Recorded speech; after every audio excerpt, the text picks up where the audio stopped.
is Jeff, the host of the Gridiron.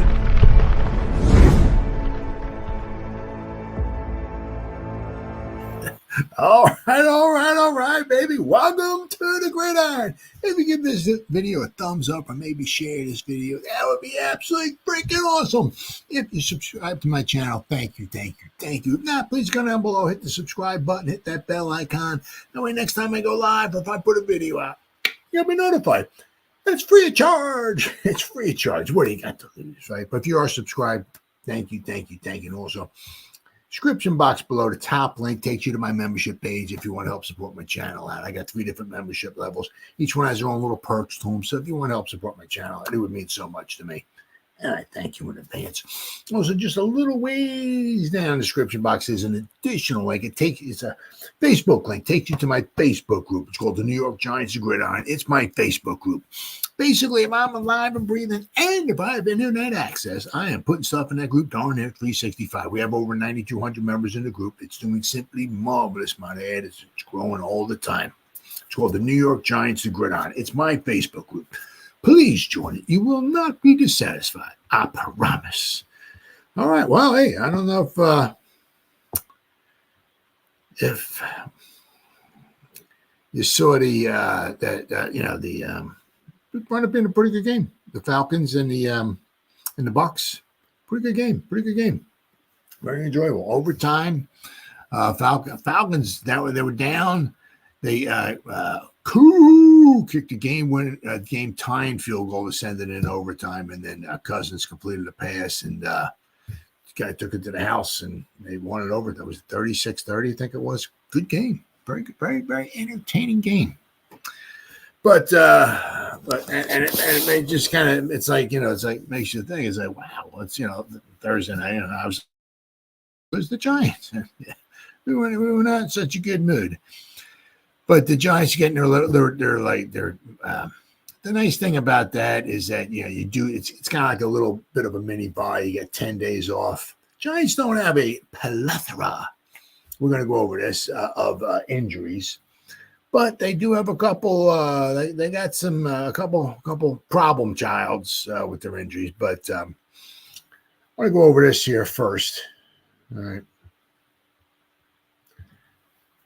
Preview Giants versus the Seahawks. A preview by the numbers. Just going over some article I saw here, and they kind of go over some numbers and all. But I'll tell you what. I mean, if you look at, and we're going to go over this here too. The Seahawks, they're almost kind of like what the Giants were like last year. Not the same caliber of talent and all, but I'm just saying as far as injuries and all. I mean, they're like, they got a lot of injuries. They will certainly be a team if they can get their players back, especially the guys on their defense. They got a lot of guys on defense. They had like almost half the guys on defense were out last week, starters. I mean, they had a lot of guys out.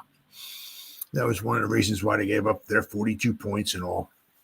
But they're, without question, if they can start getting some of their defensive players back, of course, I'm just talking for the Seahawks. And if they can actually stay healthy, but, you know how that works in the NFL sometimes. But, I mean, they got a lot of weapons on offense. Geno Smith is doing a really good job. Quarterback, and they got 2 real nice running backs. They got the 3-headed Noah Fant, right? And he's the guy that was it last year, caught the pass down the sideline. The Giants had about 1,375 guys that just somehow could maybe knock him out of bounds. Didn't want to do that. I just let him run down the sideline for a long touchdown. I mean, Jesus. Anyway, but they got him. They got I said that Smith and Jigba, Tyler Lockett, it's getting a little long in the tooth, but still very reliable. And, of course, then you got Metcalf, the beast. The guy's just a freakish monster. I mean, if they can start getting their guys healthy and all, is it next? I think it's next Thursday. I think if I remember correctly, they were saying that's the game next Thursday, Seattle and San Fran. Now, obviously, San Fran's got their problems because McCaffrey's not there. Was it Debo? Debo's out, I think, still. So they're having some issues. But obviously, if McCaffrey can come back and if they can stay healthy, obviously, of course, the 49ers will be a force to reckon with. But the Giants, there's going to be, the problem with the Giants. We're going to go over the injuries. And unfortunately, the injuries that we got on our offense and injuries we got on our defense are going to cause the Giants some trouble. But I saw this article here. It says, by the numbers, the Seahawks versus the Giants. That just throws some numbers at you here. Seahawks look to bounce back after their first loss of the season against the Lions. What are some stats and figures that factor into their matchup with the Giants? Well, let's see here.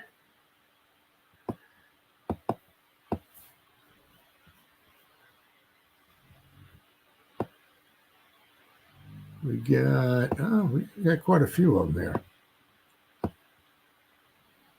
Seahawks have allowed 16 total points to the Giants over the last two matchups. And then actually, if you figure, then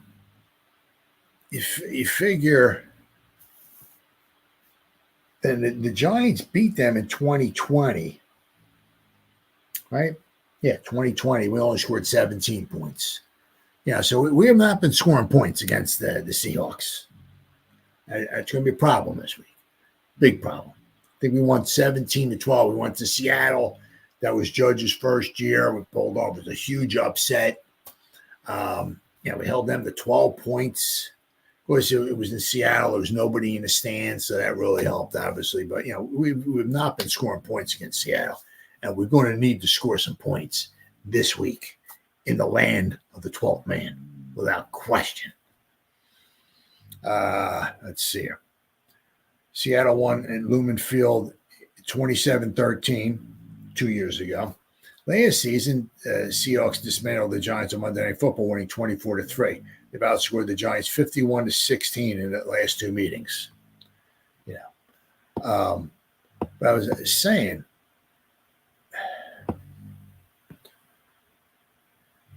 the 24-3, when we lost 24-3, I mean, you figure the one play was like a 10-point swing, basically, right? Daniel Jones through the interception, they got run back for the touchdown. But you figure on that one particular play, if he winds up throwing an incompletion, the Giants kick a field goal there. So that was a big play right there. Huge play.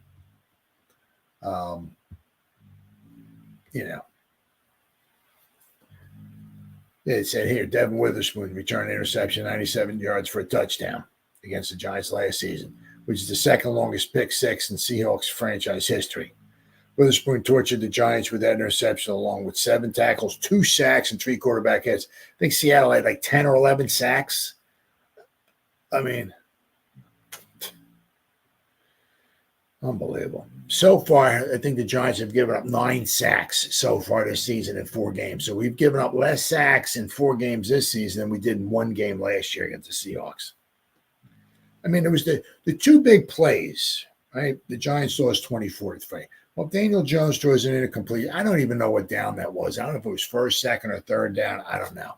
But I mean, if somehow we throw it, if he throws a touchdown pass on that one, all right, or if we throw a touchdown pass, now we got 10 points. You take 7 away from Seattle, and now we have 10. Instead of 24, they got 17. Then there's that Noah Fant one, ran down the sideline for a touchdown.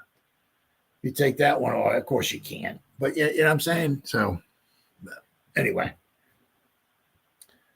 Let's see.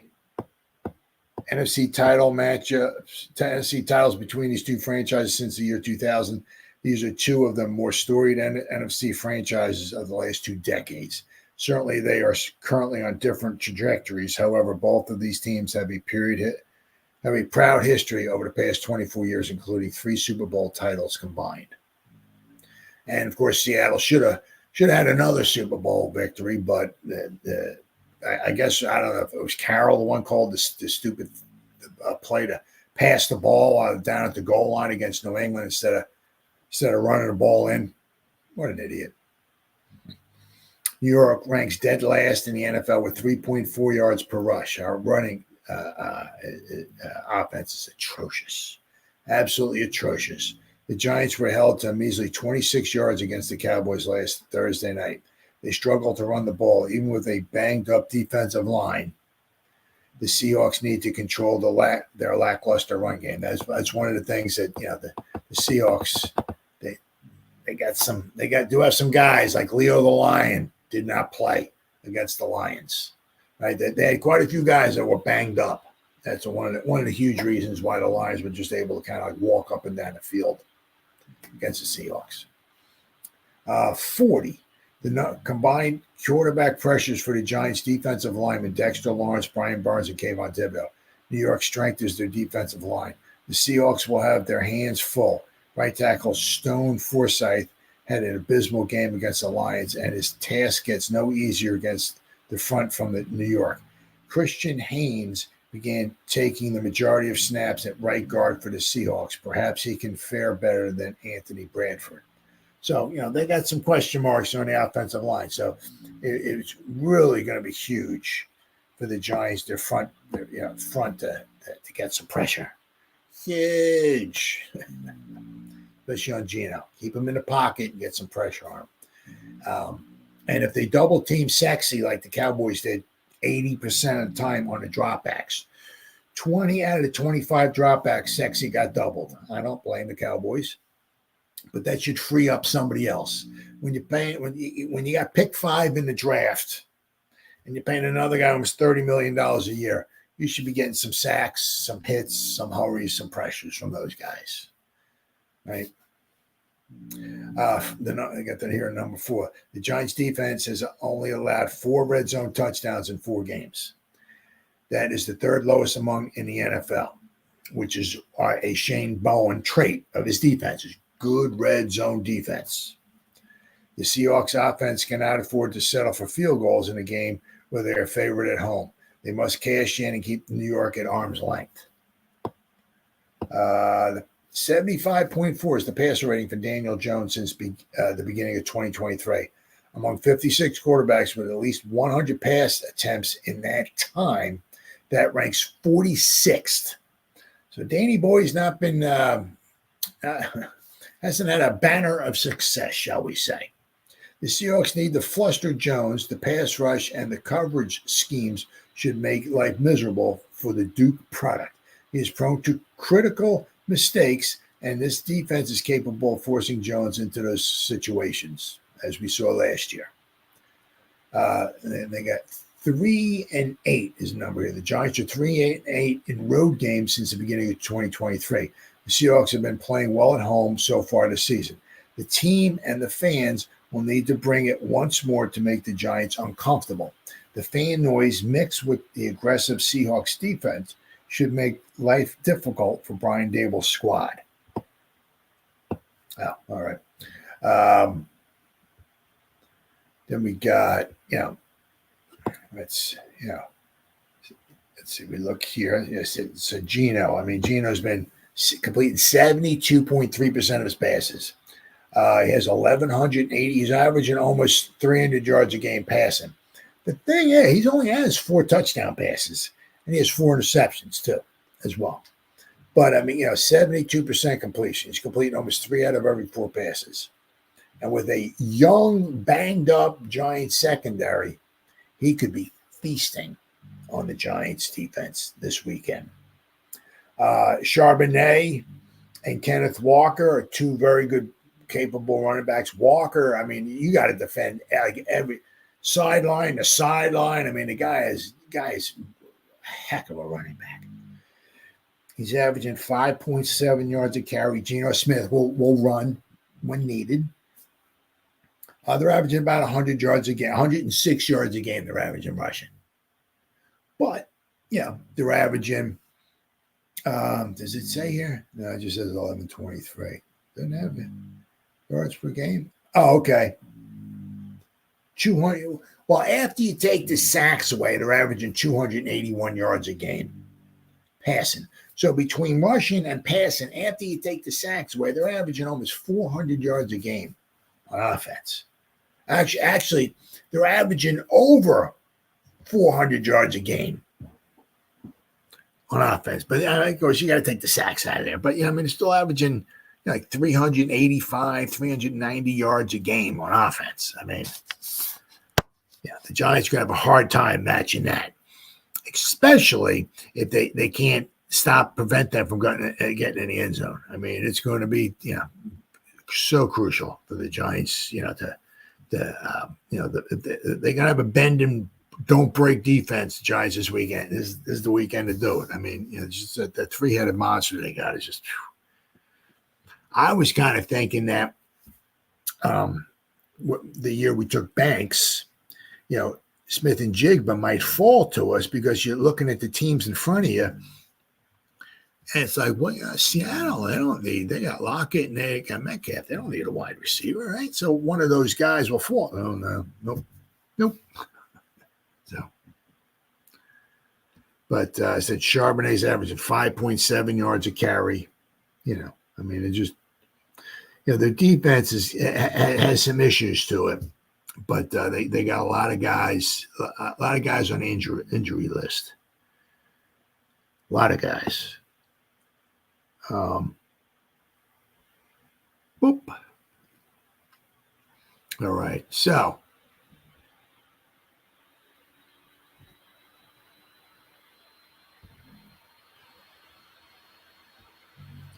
all right. The Week 5 injury update for Giants at Seattle.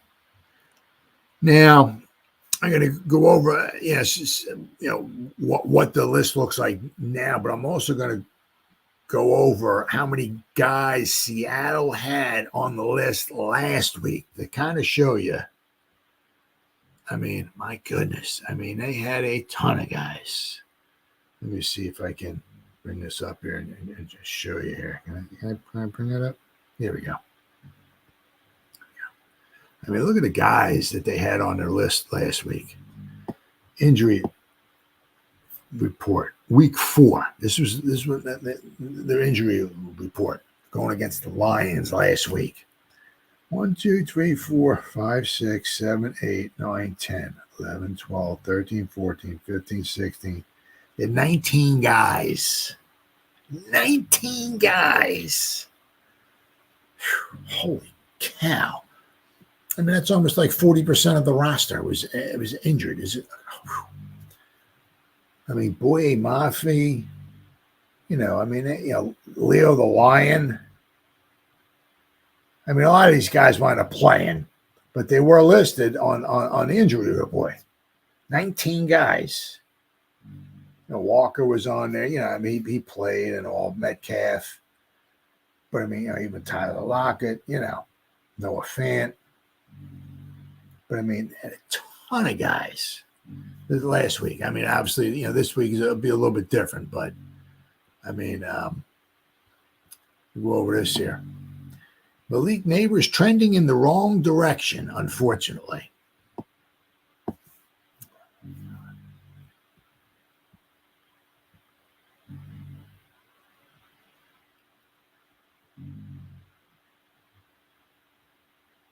Got here. Obviously, Neighbors suffered a concussion. There was hope, obviously, with the extra time that he had, that he might be able to come back around, the 10 days. But, it wasn't looking good. Apparently not looking really, really good.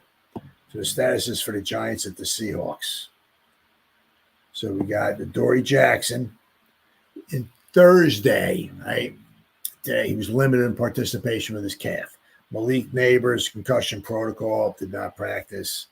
Doesn't look like he's going to. Unfortunately, Drew Phillips with his calf, he was limited in participation. Now they were participating, but are they going to be able to go for Sunday?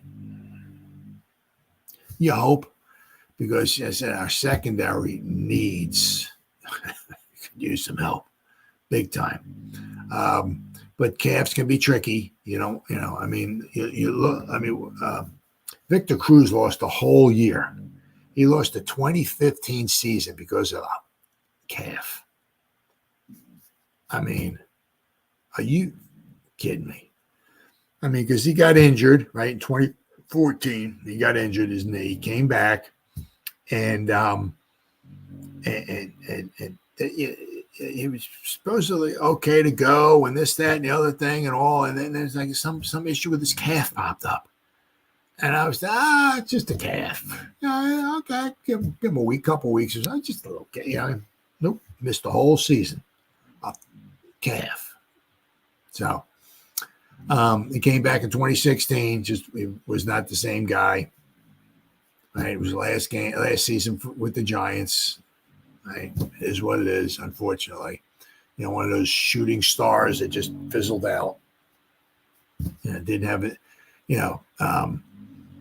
Didn't have his. He got a chance to play. Right, but 2010, his rookie season, he got injured. 2014, he got injured. So he had a couple of nice years. Unfortunately, it is, once again, it is what it is. But got to be careful with the calves, right? And unfortunately, with Drew Phillips and Adoree Jackson, if and when they'll be able to, I mean, we can certainly use them, especially this weekend. But all right. Devin Singletary, a groin. He did not practice in Thursday. Brian Burns, his groin, limited participation. Wan'Dale Robinson, a heel, limited participation. And Matthew Adams, quad, full participation. Now, quite possibly with Wan'Dale and Brian Burns, it seems like, just the limited, basically seem like they're just giving them some rest, possibly, so that they'll be good to go on Sunday. As I said, there's one nice thing about when you have that Thursday game, right? You got a lot of time off before the next day, the next game, right? But there's things with the calves here with Phillips and Adoree. It's just been week after week, and it's kind of like. So, will it be this Sunday? Don't know. Unfortunately, it doesn't seem like Malik is going to be good to go for Sunday. It's a shame because, my goodness, we need him. And with Motor in there. Now, quite possibly, I guess we might have to elevate Turbo Miller, I guess, from the practice squad. If Motor does not want him going. Now it's his groin, so I mean, if something goes wrong, if he takes one wrong step or something like that and pulls it or stretches it, whatever goes the wrong way or something, he's only going to make things worse for him. So if he can go, let's hope he's almost darn near 100%, because you don't want to get worse. It gets worse. Now you're out for, instead of maybe being out one game, now you might be out a month. So, right.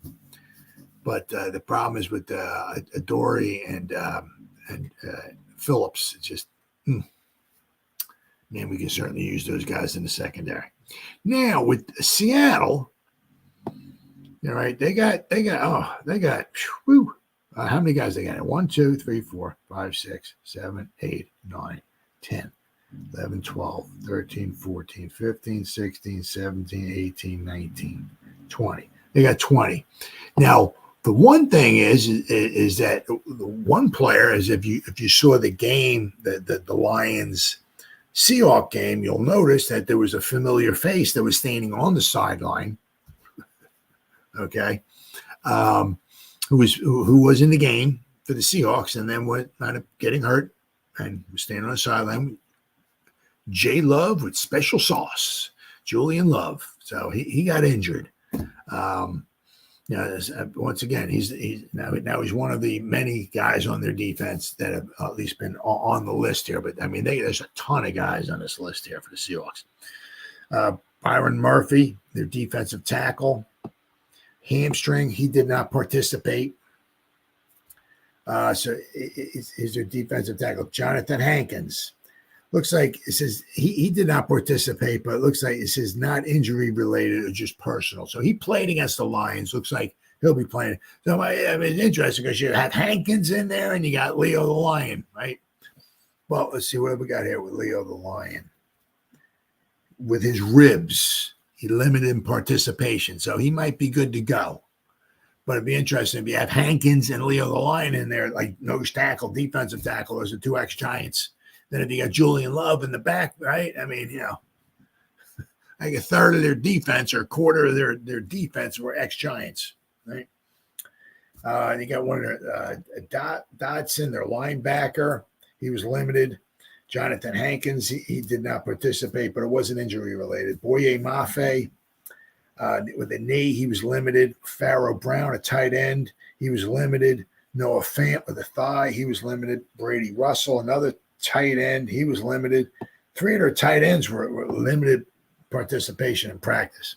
Tyler Lockett with a thigh, he was limited. Jerome Baker, a linebacker, he was limited. Julian Love with a thigh, he was full participation, so he should be good to go. And I'm sure you know he doesn't want to miss this game. In Wosu, their linebacker with a knee, he was limited. Leo the Lion with ribs, he was limited. Cameron Young, their nose tackle, he was limited. Anthony Bradford with a knee, he was full participation.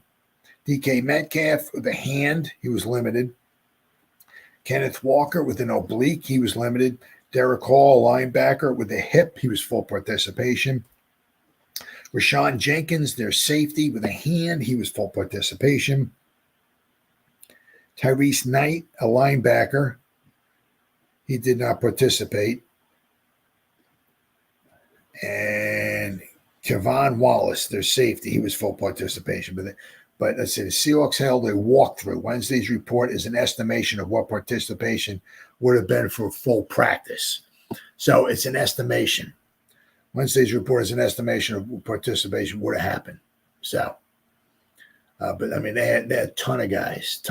So the thing is that you look at it as like, even if like Julian Love, he's not, I mean, the guys aren't 100% anyway. But when Julian Love missed the rest of that game against the Lions and he came out, I mean, he'll be in there, but he won't be full 100%. But so they got a lot of guys banged up on their team. So the Giants, if there's any little, glimmer of hope for the Giants to pull this one out, I mean, they're going up against a banged up team in Seattle, right? But the problem is that the four guys that the Giants looks like may not play with, the two guys, is Dory and Drew Phillips, two guys that would be going face to face, head to head, whatever you want to call it, against their wide receivers. So now we got guys maybe coming off the practice squad, second stringers going to go up against DK Metcalf or Tyler Lockett or Smith and Jigba. I mean, it's like, yeah, we're going to put back up against Tyler. Yeah. So that's a huge loss right there for the Giants. Geno's been throwing the ball very well, throwing for a lot of yards, and he could easily chew up the Giants in this game. Easily, especially if our secondary is not at 100%. Then, of course, on the other side of the ball, right, our main, I don't want to say bell cow at running back, but our starting running back may not be playing. Huge loss. But it'd be nice to see maybe put Tracy in there. Let's see what the guy can do, right? But then also our main guy, Malik, right? We've thrown the ball to him 99% of the passes that Daniel Jones has. It's going to Malik. Well, he's not going to be in there. So that these other guys are going to have to step up, and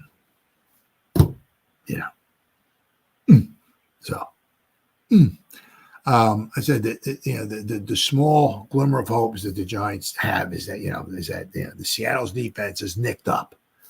So if we can protect Daniel Jones, right, maybe this will be a good opportunity to get maybe Bellinger and Theo Johnson a little more involved in the passing game. Maybe we're going to start catching some balls. What a concept, right?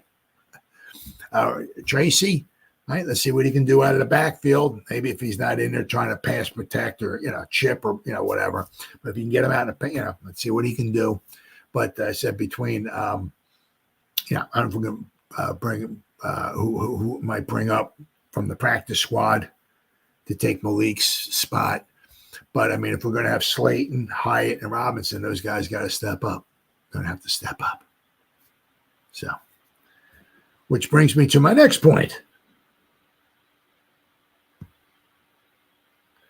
Dun, dun, dun, dun.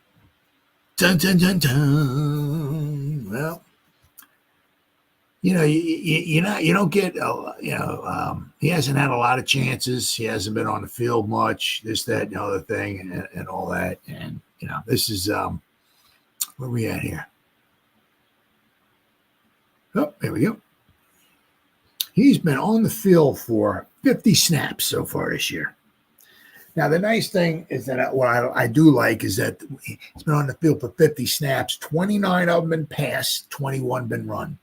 Now, the thing according to PFF, what I like is because it's, you don't want Jalen Hyatt running on the field and the other team's like, oh, here comes Jalen Hyatt. He's been on the field 50 snaps, 49 of them in pass plays. Guess what the Giants are? So, 29 pass plays he's been on the field, 21 runs. So, it's close to being 50, kind of close to being 50-50. What is it? But 60-40 or, but it's not really totally lopsided. But he's only been on the field for 50 offensive snaps. So 12 and a half snaps per game, which is not much at all, especially because you consider last year he's on the field for 557? Wow, 557 snaps. So at 50, so he's on pace for about 200 snaps this season at this pace. But the one nice thing is, it's not nice, but as they say, you're only if you're standing on the sideline and you're pissed off and you want to go in the game and all that. I get it. I'd be pissed off if I was him too. But you're only one snap away from being a starter, and ta-da, right. So if you want to prove yourself, right, and I don't know if he'll be able to overtake Slayton or not, but whatever. But if you want to prove your worth, right, and there you go. This is going to be a golden opportunity for you. Saying if Slayton gets hurt, then if Malik comes back and Slayton gets hurt, well, Jalen gets another chance. So if you're on the side, you're only one snap away from becoming a starter.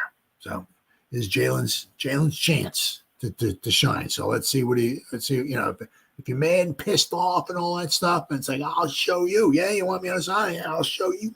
Fucker. Yeah. Well, here's your chance. Here's your chance. Let's see here. So Jalen Hyatt's opportunity might finally be here. Of course, but it is what it is. I mean, it's your opportunity comes because somebody else gets injured, right?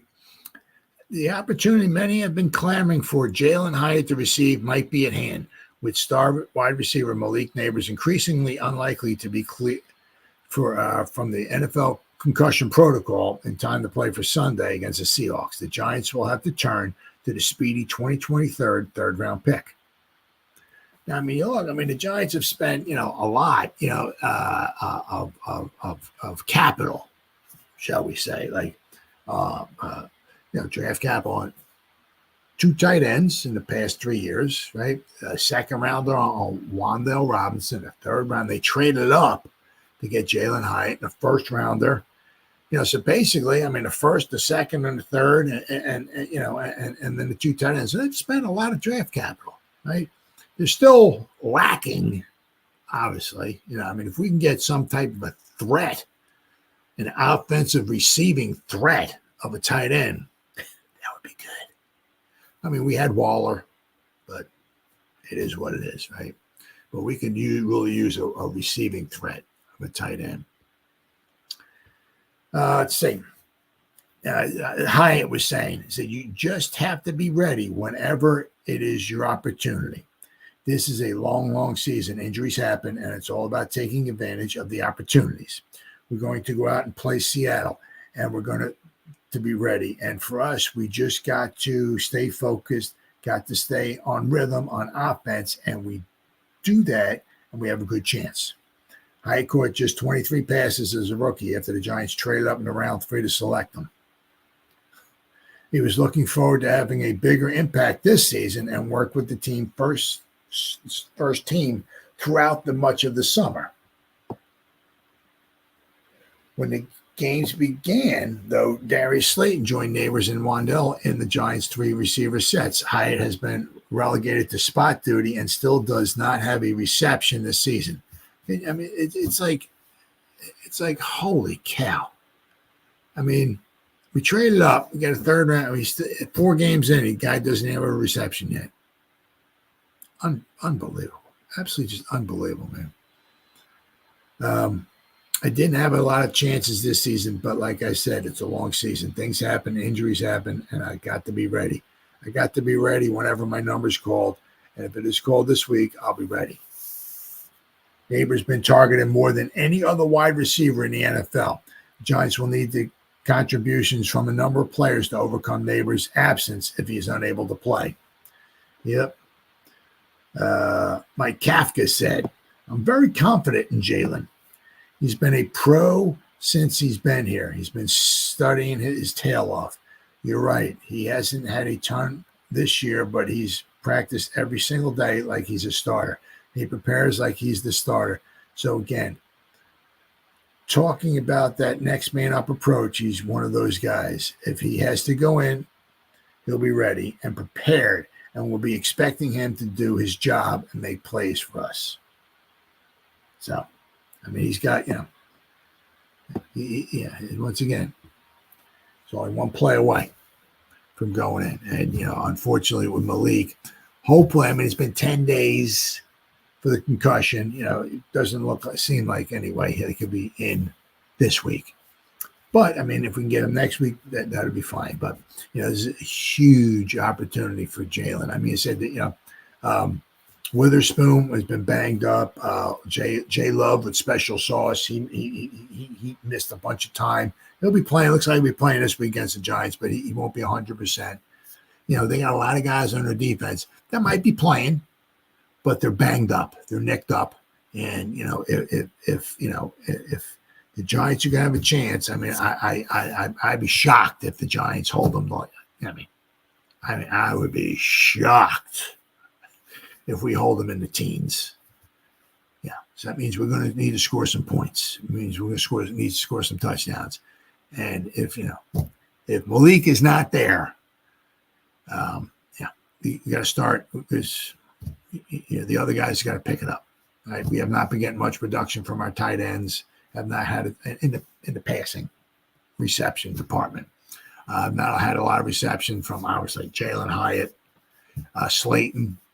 So those guys are going to need to pick it up because, as I said, the Seattle offense is really, really doing good, really, really doing good. And of course, when we're on offense, the crowd is just so loud. All that noise and everything gets funneled back into the field, and it makes it so difficult to hear anything at all. So the Giants are going to have to be on their P's and Q's, not to jump offside 13 times in the game, right? And shoot themselves in the foot, but it's going to be a tough place to play, tough atmosphere. It's going to be a tough game, and the Giants are going to need to score some points. And everybody on the offense is going to have to pick it up. And that includes the offensive line, too. I mean, we're going to need to run the ball, right? I mean, it's going to be one of those games that, you don't want to just run on the field, 1, 2, 3, punt, just keep giving the ball back to them. It's going to be like the Super Bowl 25. Right? You don't want to give the ball to Seattle, right? Super Bowl 25, where we just shoot up the clock against the Bills because we want to keep them on the sideline. We keep the ball, right? At a little dink and dunk down the field if we have, right? Run when you can, but, our run offense has got to be much better than it is. But, it's going to be imperative for the Giants offense to move the ball and score some points. And I don't mean kicking 5 field goals. I mean, they need to score touchdowns this week if they have any thoughts of winning a football game. All right, then. The 5 biggest problems that haunt the Giants. Oh, yeah, I saw this. That's sort of sad. Yeah, I love it. All these guys with their 5 biggest problems haunting the Giants with their 1-3 start. This is from G-Man HQ. All right. Here are the 5 biggest problems haunting the Giants with their 1-3 start. And of course, they got to throw Saquon in there. Saquon Barkley and Xavier McKinney dominating their positions. We won't give Shane and the Giants too much flack for letting Saquon Barkley walk, as this move was best for both sides, and New York found what they thought was a solid replacement with Devin Singletary. However, knowing John Mara, it's not a good look that Barkley is currently 3rd in rushing yards and averaging 6 yards per carry. But part of it's, we let them go. It is what it is, right? The Eagles got themselves a 7th-year running back who has shown quite often that he can get injured. Yeah, everything's all fine and fancy. Right? Hey, if he stays healthy, he stays healthy. Good for him. But out of his 6 years, his 6-year career, I think he's only had 1 or 2 years where he's played, maybe 2. He's played like in almost every game. He usually winds up getting injured somewhere along the line. It is what it is, right? But McKinney's been doing good with the Packers. But do you want to pay him $17 million? They think that quite possibly they have his replacement with Tyler Nubin. But unfortunately, it's going to take time. Nubin's been, has been impressing, but it's his first year. He has only played 4 games in the NFL. He's learning a new defensive scheme and everything. And, it might take a year or 2 or so. And, he is younger than McKinney. The biggest problem was letting McKinney go. It was not like, we let McKinney go. He wants $17 million, this, that, and the other thing. And he's 30 years old. No, the dude was like 25. He's young. He's young. So that's one of the things that made him so valuable. He's just, very, very young. But they took the $30 million instead of getting Saquon and Xavier McKinney, and they gave it to Burnsy. Now we're Spider-Man, shall we say? Now we're Spider-Man's had some, has had some mixed results. We're kind of hoping that you give somebody $30 million, almost $30 million, 28, whatever it was a year. You're kind of hoping to get a little bit more bang for your buck so far in the first 4 games. And he's had a couple, strip sack and, but we're kind of hoping to get a little bit more from him. So, but a lot of times sacks come in bunches. He might go 4 or 5 games and he might get 2 in a game. Then he might go 2 more games with nothing. Then he might get 2 in a game. Then he might go 3 games and he might get, so at the end of the season, he might have 9, but he might only have sacks in like 5 games. It is what it is. But you're kind of hoping to give the guy $28 million, that he'd be a little more dominant than what he's been so far. But still got a ways to go, and obviously a long way to go in the season, but that's what the Giants wanted to do. They said, well, if we're going to do $30 million, just say, do we want Burns or do we want a running back, a 7th-year running back who gets injured quite often and a safety? And so they replaced McKinney, right? It's just that,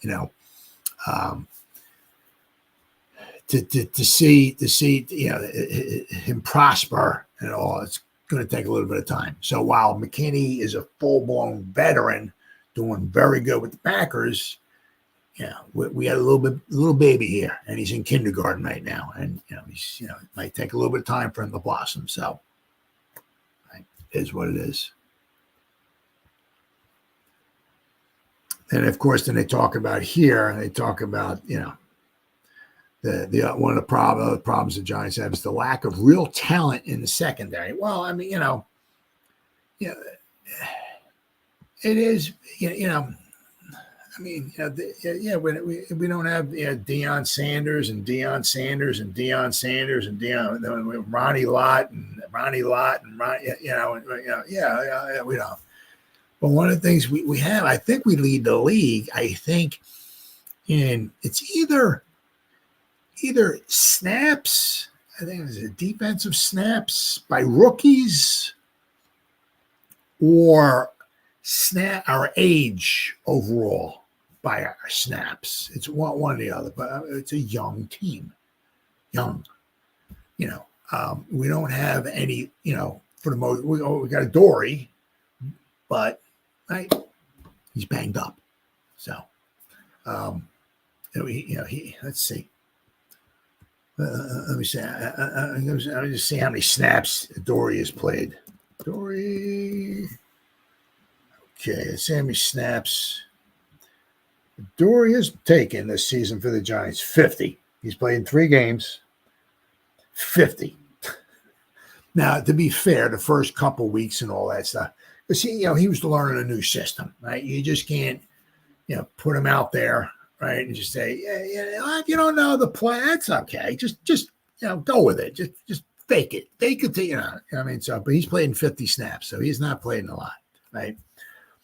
But you're looking at our safeties. We don't have a ton of experience back there. A bunch of young guys, right? With Pinnock and Belton and Newman, Javarius Owens. We got a lot of young guys back there, right? Cornerbacks, Flat, right? Phillips, Banks, a lot of young guys, right? So, if we keep these guys, especially if Mr. Mara keeps Shane and Dable, right? And we keep the core of our secondary, and they go out there, they're going to make some mistakes. They're going to make some boo-boos. They don't have a ton of experience. Nope. That's what you get with the young, but they're young. So there's a huge upside to it. They're cheap right now, and they're young, right? They're gaining valuable experience. And I tell you what, and Newman looks like, so far, I'm not saying he's a Hall of Famer or nothing like that, but he seems like a very adequate safety. But I tell you what, Phillips, but we got that guy. I tell you what, I think that might be the steal of the draft. I tell you what, I tell you what, he seems like a baller. That might be, Banks is a decent cornerback. He's not. I keep bringing up Deion saying he's not a shutdown corner. He's going to pick off 37 pass. That's not him. He ain't going to do that, right? He's going to give you, he's going to give you a good day's work and all that. He's going to give up some receptions here and there, but he's going up against a ton of the receivers. Every week, he's going up against the number one guy, right? It is what it is. As I said, with Phillips, right? He seems like the real deal. We got to figure out, last couple of games, Flat hasn't done too bad. So, right, we might have our 3 cornerbacks, but they're young, right? What we got? Banks, right? Second season. Flat, third season. Phillips, first season, right? Then you got Javarius Owens was his second season. Belton was his third season, I think, right? And then Newman, second season. First, second, third, a lot of young, and Pinnock, young secondary. So,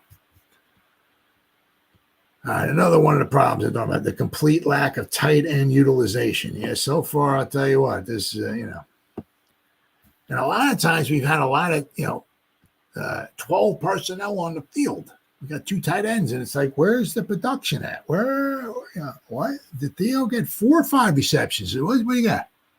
Oh, he only had 1. Well, Bellinger must have had some reception. No, he didn't have any. I think we have like 4 or 5 receptions or something like tight ends all season. It's like, so, but to be fair, once again, and it is what it is. Sometimes you get the good. Sometimes you get the bad. This time with the tight ends, the Giants got the bad. Why? Because they were supposed to have Darren Waller. Not saying he's going to have 100 receptions or nothing like that, but he got injured last year with the hamstring and all of that, and it was probably always going to keep flaring up on the guy, and it is what it is, and he just decided to retire. But we did have Waller, right? And we were supposed to have him, I think, for 3 years. This was supposed to be year number 2. Once again, I'm not saying he was going to have 75, 80 receptions, but if he's healthy, he's on the field, he's a mismatch, right? And, you would get some production from him. He's just a straight up mismatch. But we had our tight end. We had Waller, but now he's not here anymore. So now, next year, if we keep Bellinger, right? If we keep, obviously, we've got to keep Theo Johnson. Maybe we can somehow, maybe in free agency, maybe go out and grab ourselves a receiving tight end, or maybe in the draft. Draft yourself a receiving tight end. Because, we need that. We need that. Especially if you figure if we got Wan'Dale Robinson, right? We got Hyatt. Who's that third wide receiver going to be, right? Slayton may not be back after this season. He might want to go out and get paid. I don't blame the guy. But if they don't think Hyatt, if they thought, Hyatt was that good, and this, maybe this in his second season, he might be beating out Slayton, but he's not. He's on the sideline. They traded up the third round to get the guy, and he's still standing on the sideline. So it's like, is that saying he just needs a little more seasoning and it'll be okay, or maybe he just wasn't all of that? So we need weapons. We need weapons. Let's see here. Then one of the other 5 problems they talk about is the poor pass rush results. Now, we're getting pressures and all and everything. Yep. But despite investing so much into this unit between Dexter Lawrence, Kayvon Thibodeau, and Brian Burns, the Giants' pass rush has been far from ideal for the first 4 weeks. While they were absolutely dominant against the Browns, who had a unbelievably horrible offensive line with a bunch of backups in there. And that's the reason why, right? That's the reason why the Giants dominated the way they did. Not saying they wouldn't have gotten any sacks or anything like that, but the Browns' offensive line was decimated. Right? They have 7 sacks in their 3 other matchups. Lawrence has been nothing but dominant, earning 3 sacks and 18 pressures despite being double-teamed more than just about anyone in the league. Thibodeau and Burns, though, have been more quiet, totaling 2 sacks and 22 pressures between the both of them. They got to do better than that. They got to do better than that. I mean, you figure between the two guys, I don't want to hear this. They're chipping in on you and stuff, dude. We're paying you $28 million a year, dude. I mean, let's see something. I mean, between Thibodeau and Burns, there's at least $35 million a year between those 2 guys we're paying them. And that's Kayvon on his rookie deal. What's he going to want when his rookie deal's over? 20-something million? I mean, so you can almost look between Burns and Kayvon. We're looking at like probably about $50 million a year between the 2 guys. That's if we keep them both. Right? I mean, you want big bucks. Let's start seeing some big results. Right? All right. And then the last thing they're talking about here, Daniel Jones' inability to hit the deep pass. Oh, my God. Arguably, the biggest problem plaguing the Giants' offense to start the season has been Daniel Jones' insanely poor deep passes. What happened to Danny Dimes? Throwing that baby in there deep down the sideline, right in there, right, baby? The guy catches it, runs for a touchdown. What happened to that? This not only cost them a potential win against the Cowboys, but has been pestering the team all season long. According to 3013, Jones is 2 of 13 on his passes of 20-plus air yards this season. Considering the talent he has, especially in terms of getting open down the field, this is unacceptable. Players like Slayton, Hyatt, and even Malik Neighbors at times are being underutilized thanks to this problem.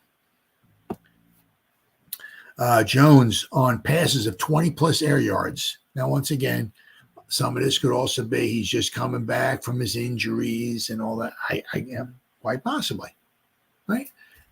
Maybe. But he's good on the short and intermediate throws. But on anything 20 yards and more. He's 2 out of 13 for grand total of 67 yards, no touchdowns, 1 interception, and his passer rating is 16.5. I mean, he said there's been chances to hit guys deep down the field, and he's just not doing it.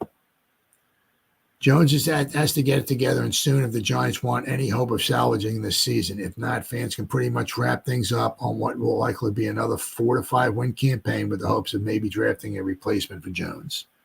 Yep.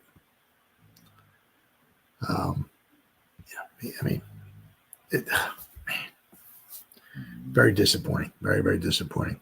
I said maybe the injury has something to do with that.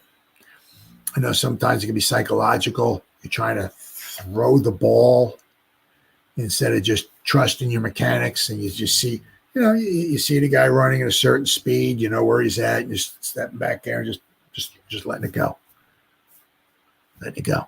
Let your God-given ability, your time, your practice, all that stuff pay off. Right? Like what Eli did with Manningham down the sideline, Super Bowl 46. In the pocket, he just let it rip.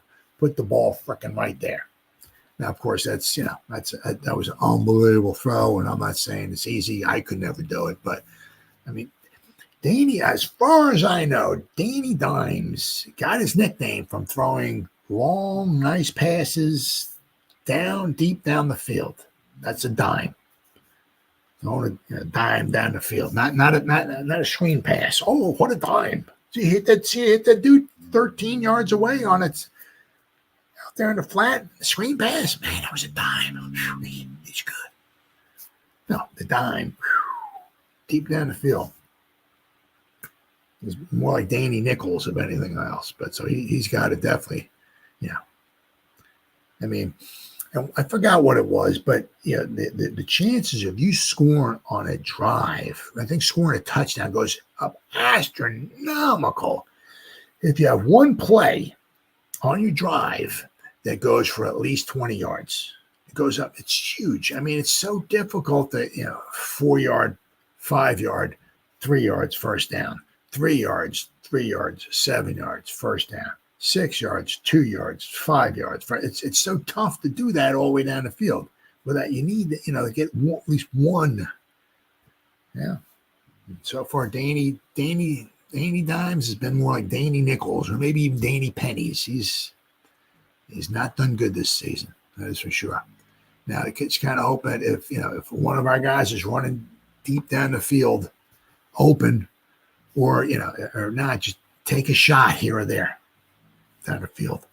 You got to also help to open up, right? Because if you're just dinking and dunking all that, the defense just starts kind of crowding up, right? And the more they start crowding up, right, makes it even tougher to complete those short passes. So, all right, and I saw this one here. The Seahawks defense versus the New York Giants offense. Oh yeah. As I said, the Seahawks defense is nicked up. They're definitely nicked up. So, if the Giants are going to have a chance, it might be huge for in this game. Especially if they're going to score some points. As I said, I would be shocked if the Seahawks wind up scoring like 17 points or something. I would be shocked, right? Especially, because of the injuries we have in our secondary. Might be very difficult to try to stop Geno Smith in that passing attack. But so we have a look at the Seattle Seahawks defense. Now, one of the things I did say is that I think they so far this season, I think it's on passes that are 20 aerial yards or farther down the field. The Seahawks defense has a passer rating of giving a 2.5. It means they don't give up stuff deep. They do not give up anything deep. A lot of stuff is in front of them. Like I think it was Williams caught the pass. the Lions. Goff hit him over the middle, and he took it all the way. But it was like it might have been 20 yards or something like that. But he hit it and he took it all the way. It wasn't like a long bomb down the sideline or not like that. But a lot, for the most part, they give up maybe stuff underneath, but they don't let stuff get over them.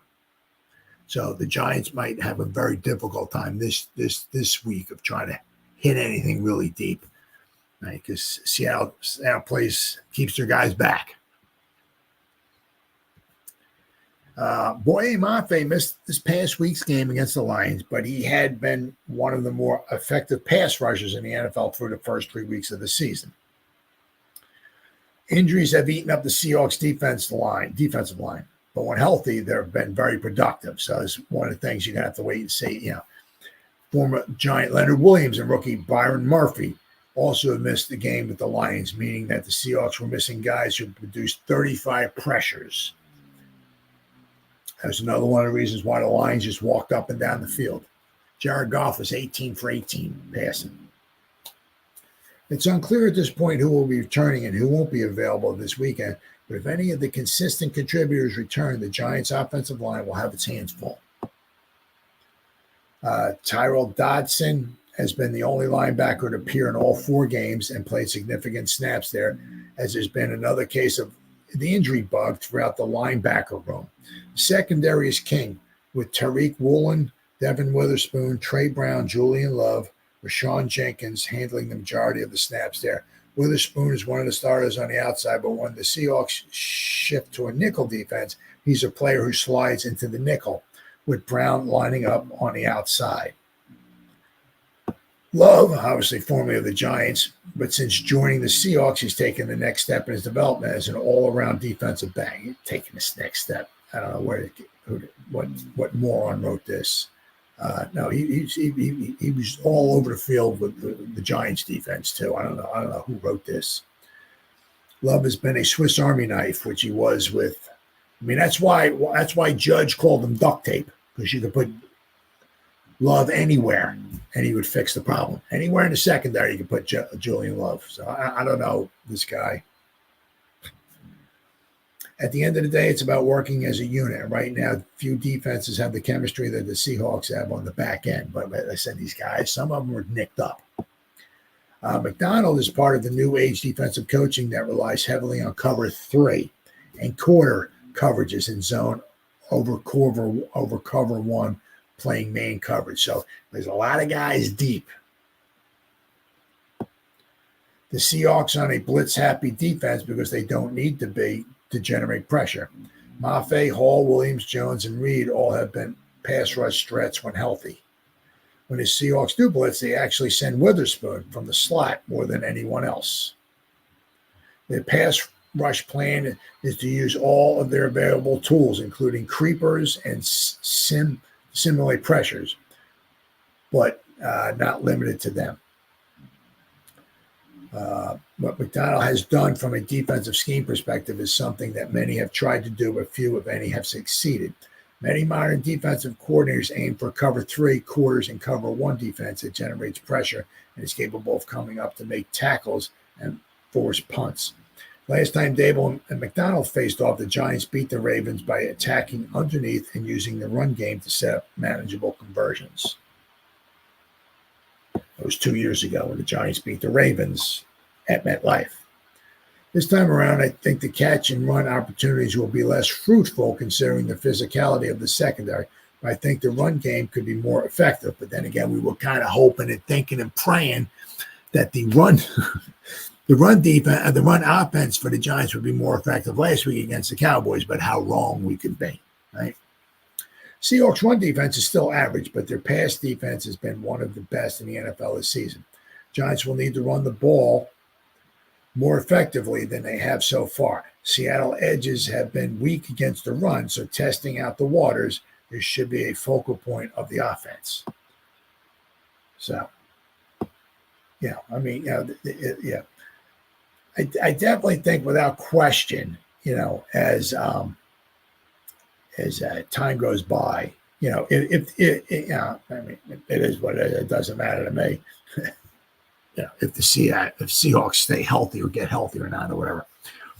But I mean, they will certainly be, if they can ever get healthy and get a majority of their guys back. They're decent on defense and they have a very good offense. I mean, they will certainly be one of the teams to certainly reckon with. Now, in that division there, the Rams. I mean, it's still early.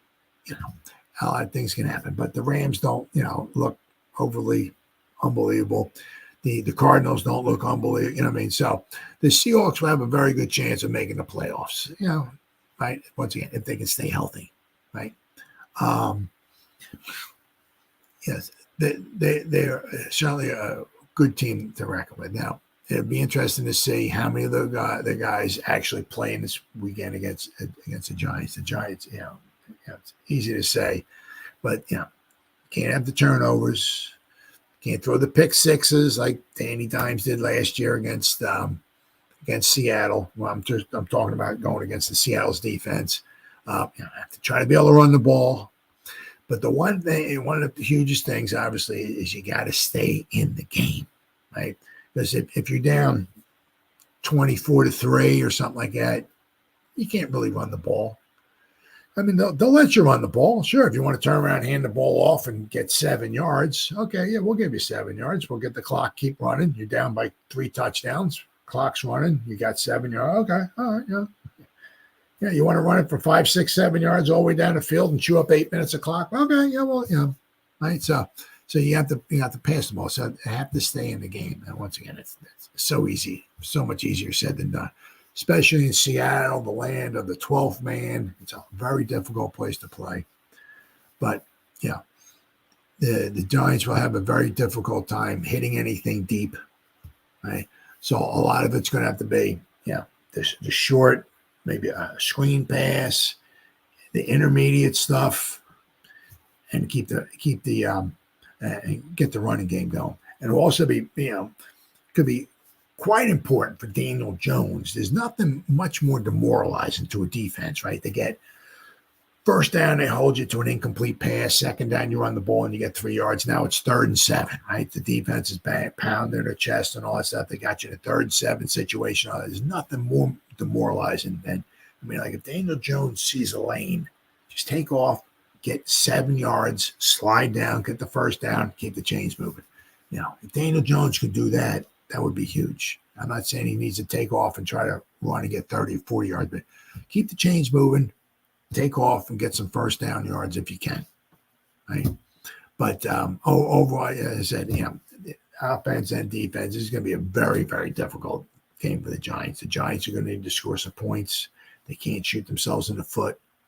It's going to be very, very difficult, especially, like I said, with the injuries we have in our secondary. It's going to be very tough to cover their trio of wide receivers. And Geno Smith is doing a phenomenal job this year. It's going to be very difficult. He's averaging almost 300 yards a game passing. It's going to be very tough to slow him down. Right? We need we're going to need pressure up the middle from Dexter. We need pressure from the corners with Kayvon and Bernsey. We're going to need to keep Geno in the pocket. Right? You got to play the games, right? That's why they play the games. If they knew who was going to win, if they knew this, they wouldn't even bother playing the games. But on any given Sunday, any given team can beat any team, all that stuff. So can the Giants win? Absolutely. But they're going to need a lot of things to go their way. And I have a hard time seeing where they're going to just shut the Seattle offense down. The Giants are going to need to score some points, obviously, but they're not going to do it by kicking field goals. They're going to need to, score some touchdowns, and that's something that they were not able to do against the Dallas Cowboys. But they better do it this weekend if they have any hopes of winning a football game. All right, guys, been 1 hour and 10 minutes. Whoever spent any time listening to me live, thank you. Or if anybody's going to spend any time watching the replays, once again, thank you so much from the bottom of my heart. It means the world to me. As always, you guys stay safe out there and go Giants. Woo! Oh, yeah.